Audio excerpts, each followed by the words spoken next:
Hey, what's up guys? Last time, I shared with you my trip to Montreal.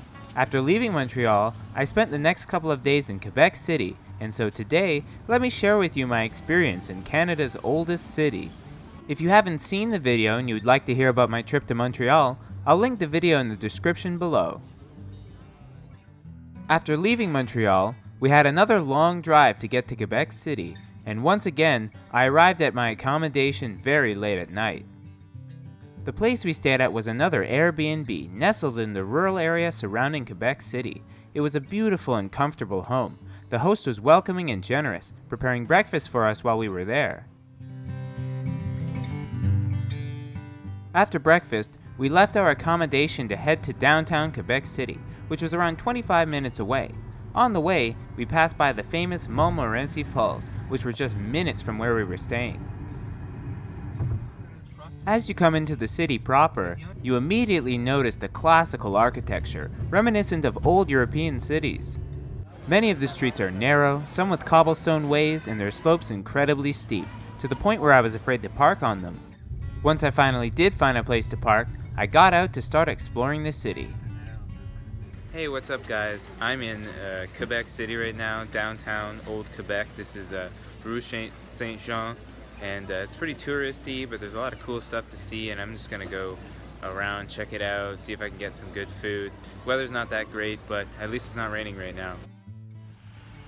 I have to say that downtown Quebec City is unbelievably picturesque, with each street and alley presenting a perfect photo opportunity. One of the things I noticed while exploring Quebec was the wealth of street performers throughout the city. There were musicians performing in just about every section of the downtown area.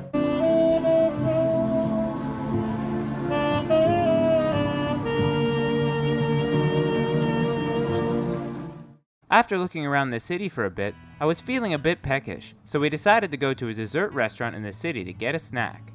We ordered 2 dessert crepes. One was white flour and banana, and the other was buckwheat flour with chestnut filling. The flavor of the banana crepe was fresh and satisfying with a delectable crunch. The chestnut crepe, on the other hand, was bittersweet from the buckwheat flour and the sweet chestnut paste. I definitely recommend you try both.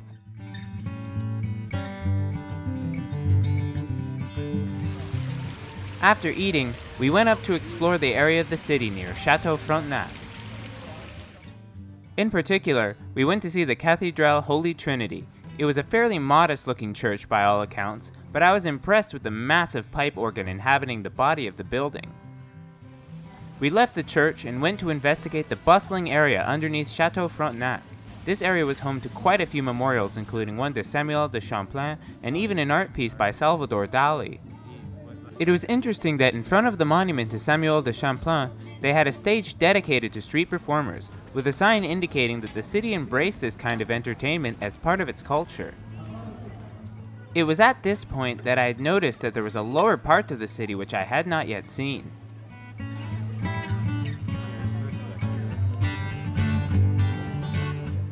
I immediately made my way to check out this part of the city, and found a neat little walking street complete with narrow cobblestone streets known as the Quartier Tappet.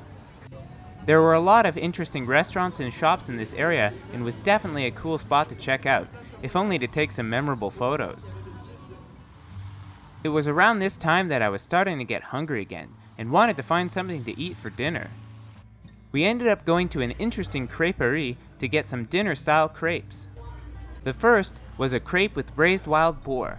The crepe here was soft and fluffy, with a sweet but savory flavor. The braised boar was tender and packed with flavor. It was really nice. The other dish we ordered was a chicken, mushroom, and asparagus crepe. This one had a nice creamy sauce that went surprisingly well with the aforementioned crepe flavor. It was really quite satisfying. When we left the restaurant, it was dark and a little bit rainy, but even under these conditions, the streets of Quebec were still mesmerizing. Next, we headed to a nearby local coffee chain to get a late-night cup of coffee. Paired with a nice big biscotti, that coffee was the perfect way to round off a day in Quebec.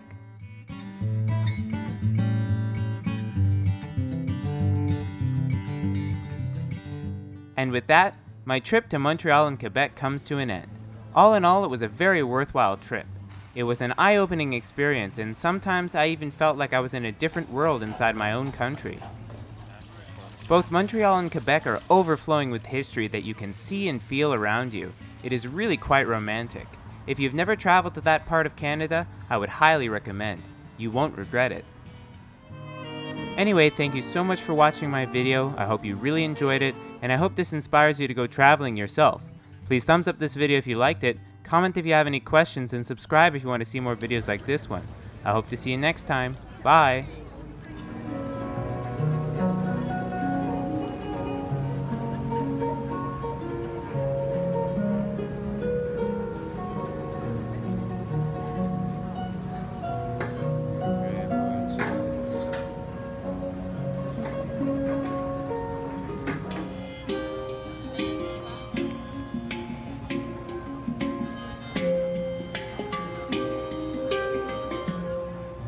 Sunshine when she's gone. It's not one when she's away.